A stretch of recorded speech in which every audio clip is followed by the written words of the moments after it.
tatanungin ko po si Ate Ats ng mga bagay-bagay. What's up, MedTech Tangs? Hi guys! I'm Zairine Guantosa, third-year Medical Technology student.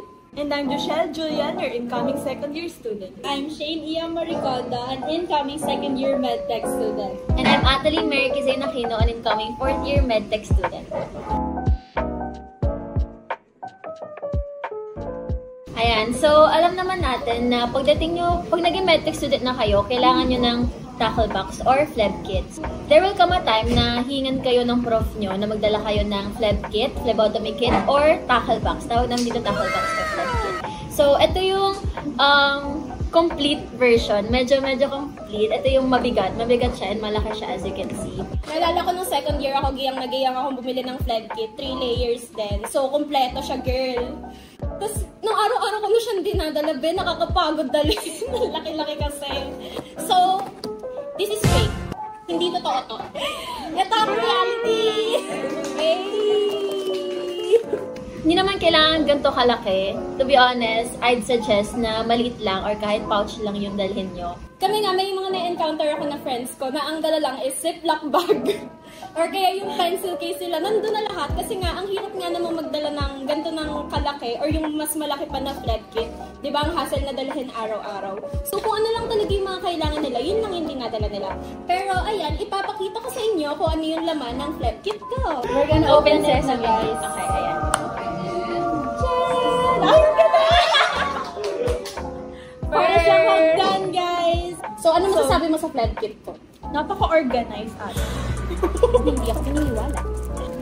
Ang pinaka-essential na huwag niyong makakalimutan sa inyong tackle box is alcohol! Yan.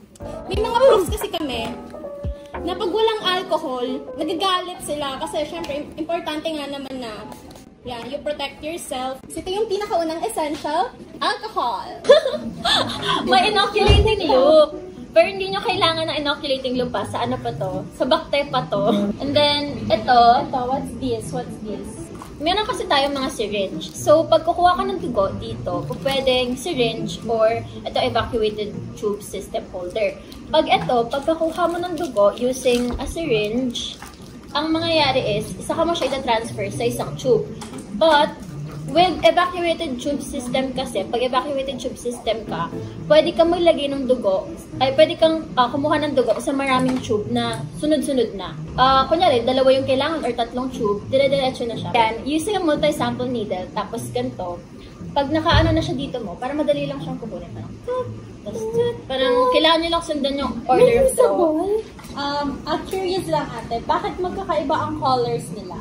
Meron tayo iba't ibang color ng tube. So, meron tayong black, gray, Wow! red, sige, go, hawakan mo, purple or lavender, green, and blue.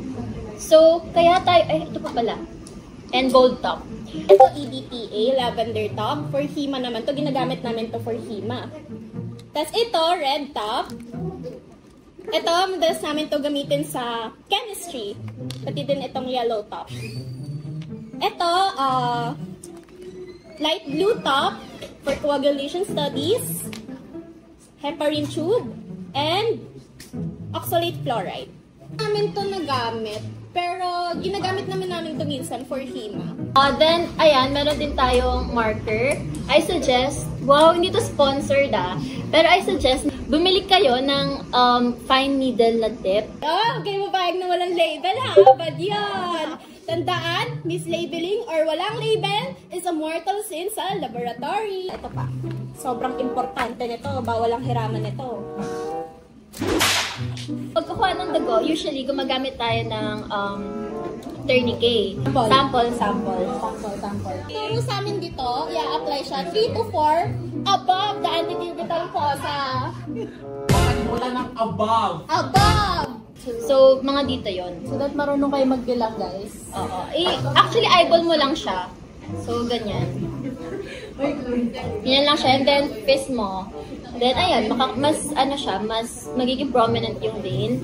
But, lagi nyo tatandaan na dapat hindi tatagal ng more than 1 minute yung naka-tourniquet. Kasi kung hindi, Hindi. Hindi. Magkakaroon ng hemoconcentration. So, ay mag-interfere yun sa results ng blood test. Kaya dapat less than 1 minute lang naka-alternate. Actually, itong kit ko, pang 3rd year na talaga to. Kasi meron dito na hindi pang phlebotomy. Like, ito, of course, we have our micropore. Then, ito. Meron tayong alcohol swab and Uniwipe.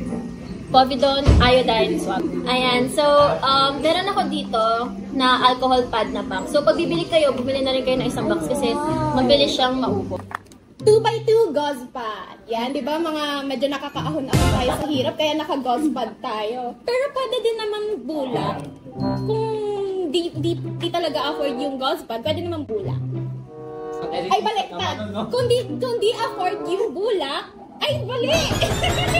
Kung di afford yung gauze pad, pwede naman bulak. Wala namang problema. Ito, Lancet naman na to for capillary din to. Meron din ako na to yung mga ano lang, yung mga Lancet na mini lang. Pero ito yung feathered. Ito yung masakit. Ito yung masakit tumusok. So, ginagamit namin to sa hima pagka clotting time and bleeding time.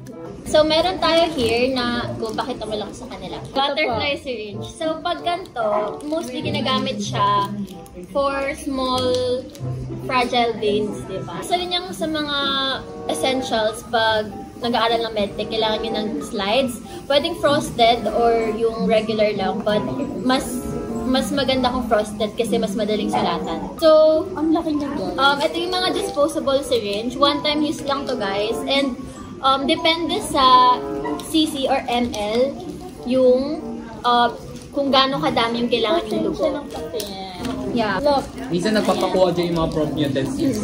Ayan, so may 10cc. Paano pag wala kang tulog neto? Ay, nako. Tapos dyan tayo kukunin sa'yo. Good luck. Pero, ayan, may 10cc, may 1cc.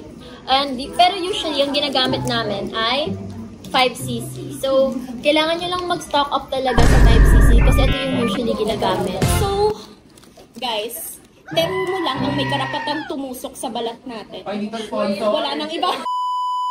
O ano ibig sabihin kapag blue? Pag blue, mas mahal. Green, mas small. Brand X and brand Y.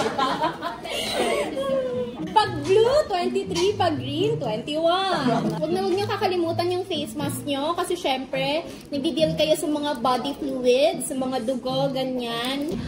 Then, meron din dito na surgical gloves na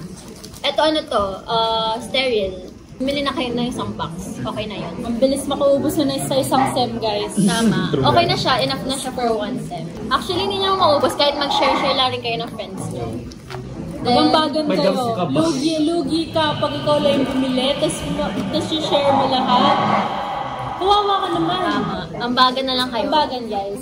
Pag kayo magpapahuli sa prof nyo na nagkukuha kayo ng dugo ng walang gloves, ay talaga namang minus 10 sa langit. Ang laki ng box natin, guys. Pero alam mo, huwag ka bumili ng ganito kalaki. Hindi ako daw, bibili ko na ganito kalaki. I suggest guys na magkaroon kayo ng lab bag. So sa lab bag nyo, andun na yung face mask nyo, yung shower cap, yung lab coat nyo, and a small pouch kung nasaan dala nyo yung mga kailangan nyo. Pwede naman kayo madala ng one of each. Ayan, kunyari sa nating EDTA, red, ganyan. Kunyari tatlo, dala ka ng tatlo or one of each color. And then, ayan na. Okay ka na yan. Okay na nun. Ito lang talaga yung pinaka-essentials. But again, depende siya sa prof and depende sa gagawin niya sa araw na yon. Kung ano yung kailangan yung dalhin, tago na natin para makapag-outro na tayo. Speed up na po ito ni Sai. Wow, 20 minutes. Hindi yan, Sai. We're sorry, Sai. Benta po namin. Ay! Ano lang, 5K. 5K? Lahat na. May kasama raw kiss from AJ Mejia. Guys, if may questions kayo, comment down below. Ayan, so thank you guys so much for watching today's episode of MedTech TV. Don't forget to subscribe to MedTech TV of FEU Medical Technology Society. And stay tuned for our next videos. Bye! And start.